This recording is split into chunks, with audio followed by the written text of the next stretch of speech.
ये नेता नहीं, रॉन्ग नंबर है। नमस्कार, मैं हूं एम राज और आप देख रहे हैं डीबीएन टीवी। बीजेपी सांसद की गिरफ्तारी को लेकर छात्र परिषद ने किया एक दिवसीय धरना प्रदर्शन। देश में 50% मौत एम्बुलेंस की कमी के कारण हो रही है।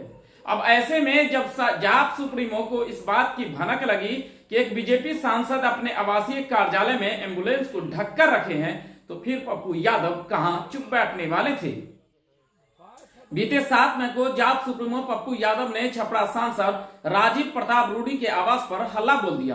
तब मामला दूध का दूध और पानी का पानी की तरह स्पष्ट हो गया। दर्जनों एम्बुलेंस वहां धूल फाक रहे थे। सभी 40 एम्बुलेंस को बाकायदा ढककर रखा गया था। अब जब मामला पूरी तरह गरमाने लगा तो फिर बीजेपी सांसद राजीव प्रताप रूडी ने चालक की कमी की दुहाई देने लगे, लेकिन उसका भी उपाय पप्पू यादव ने घंटों में कर दिया। उधर बदले की राजनीति में एक बार फिर से पप्पू यादव पर मुकदमा दर्ज किया गया। अब सवाल यह उठता है कि ऐसे समय में जब बिहार में कोरोना से कई मौत सरकारी एम्बुलेंस न मिलने के कारण हो चुकी है, क्योंकि प्राइवेट एम्बुलेंस वालों की मानो तो लॉटरी लग गई है, मुंह मांगी कीमत वसूलने में लगे हुए हैं, तो फिर इतनी बड़ी संख्या में आखिर सरकारी एम्बुलेंस को क्यों छुपाया गया, वो भी एक सांसद के द्वारा। आखिर सांसद की क्या भूमिका है इस प्रकरण में? पुलिस व सरकार को इसकी भी जांच करनी चाहिए। उधर इस खुलासे के बाद राजीव प्रताप रूडी के समर्थकों के द्वारा पप्पू यादव को भद्दी भद्दी गालियां दी जा रही है। खुद प्रेस कॉन्फ्रेंस कर इस बात की जानकारी पप्पू यादव ने दी है। आप पहले इस ऑडियो को सुनिए। मेरा बचपन सुनिए, जैसे कि आपको भी पता है, छपरा जिला में सबको पता है कि पप्पू यादव सबसे खास हमें यहाँ पे, ठीक है ना। और आपको हम हमेशा फोन करते हैं। आप परसों काम था, हमको फोन किए कि नहीं? उम्मीद था तो ना किए, क्योंकि लोग नहीं करेंगे ना। नहीं, पप्पू यादव के खास पर की बात हम जाने कि पप्पू यादव के खास पर पप्पू यादव रॉन्ग डायल कर दिए। अभी तक उनको हम लोग बहुत मानते थे। रॉन्ग डायल का बात बताइए ना। सुनो ना, बताओ रॉन्ग डायल के बात नहीं कहा था। वो साले चुतिया माधव चौथ की सुनो ना, अगर सुनो तो गालियों देती खूब। चुतिया माधव चौथ के हम जो का नाम मिला उनका पीछे छपरा के मधेपुरा में गाली होता है। मधेपुरा में को चलता है कि एम्बुलेंस पर मौत में यारो दोनों रहे सांसद कोई को क्लियर है क्षेत्र में वो देवे लगी लंबा लंबा घूमता है। तो चोर तिहाड़ जेल में बंद रहे, साला सजा याफ्ता आदमी, उसको चल नहीं हो रहा था। क्या बात करेगा वो? हाँ बोलिए।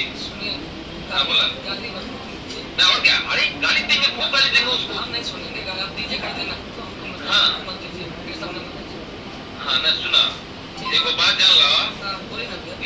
जितना पिटाए ला काम के लिए कोई और में बुझे उनका औकात बा जानकारी दे के हो ना। चैलेंज उसमें है ना, चैलेंज है तो क्या क्या है ना, चोरी चुप के क्या आता है ना तो अगर उसको नेतागिरी करना है तो क्या क्या है ना, खुला चैलेंज है। जब मधे पूरा सेतन साहबुद्दीन की यहाँ भेंट करे सलाह सदा वो साहबुद्दीन की यहाँ जिससे क्या बात करते हैं, किससे भेंट करने जा रहा था?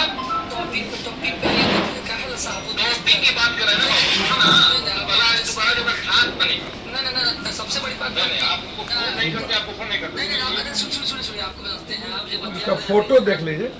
यह पटना में भी है। पटना में अभी है। राजीव प्रताप रूडी के घर में। क्या नाम है इनका? बबलू सामने दिखाई, सामने। फोटो बड़ा करिए, फोटो को बड़ा करिए। ये बबलू चौबे जी हैं। ये माँ बहन पप्पू यादव को और औकात बता देंगे, दिखा देंगे। तो डबल क्लिक करोगे ना, इनको यहीं से छुइए, गाली दे करके लीजिए ना भैया। छुइए ना, बड़ा हो जाएगा। क्या बड़ा किस मोबाइल में रहा है? पप्पू जी के सामने दिखाई,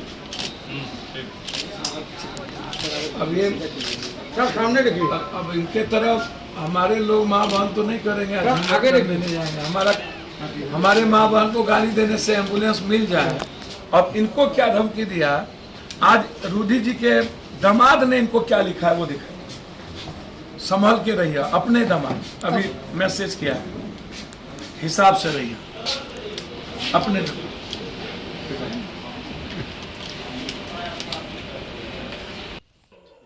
जैसे ही पप्पू यादव पर मामला दर्ज किया गया तो उधर जाप छात्र परिषद ने सरकार को खुली चेतावनी दे डाली। इस सब के बीच हमने जाप के छात्र परिषद के जिला प्रवक्ता आसिफ समीम से बात की। उन्होंने कहा बीजेपी सांसद की गिरफ्तारी को लेकर एक दिवसीय धरना प्रदर्शन किया गया है। आगे उन्होंने क्या कुछ कहा है, आइए आपको सुनवाते हैं। से आपको भी पता चला होगा, विभिन्न चैनलों ने भी इसको चलाया है कि माननीय पूर्व सांसद पप्पू यादव जी को सूचना मिली, वो सिवान जा रहे थे कि सारण के जो बीजेपी सांसद हैं उनके आवास पर कई सारे एम्बुलेंस यूं ही धूल फाँक रहे हैं। जब माननीय पूर्व सांसद महोदय को ये सूचना प्राप्त हुई तो उन्होंने अपने सेवा दल के साथियों के साथ उस आवास पे धावा बोला।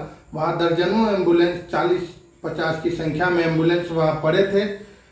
आज जब पूरा देश कोरोना जैसी महामारी से त्राहिमाम है और एम्बुलेंस की कमी के कारण कई लोगों की मौत हो गई है, जब यह मामला उजागर हुआ तो बीजेपी के सांसद राजीव प्रताप रूडी ने सामने आकर कहा कि हमारे पास ड्राइवरों की कमी है, मगर हमारे जो राष्ट्रीय अध्यक्ष हैं वो सेवा करने के लिए जाने जाते हैं।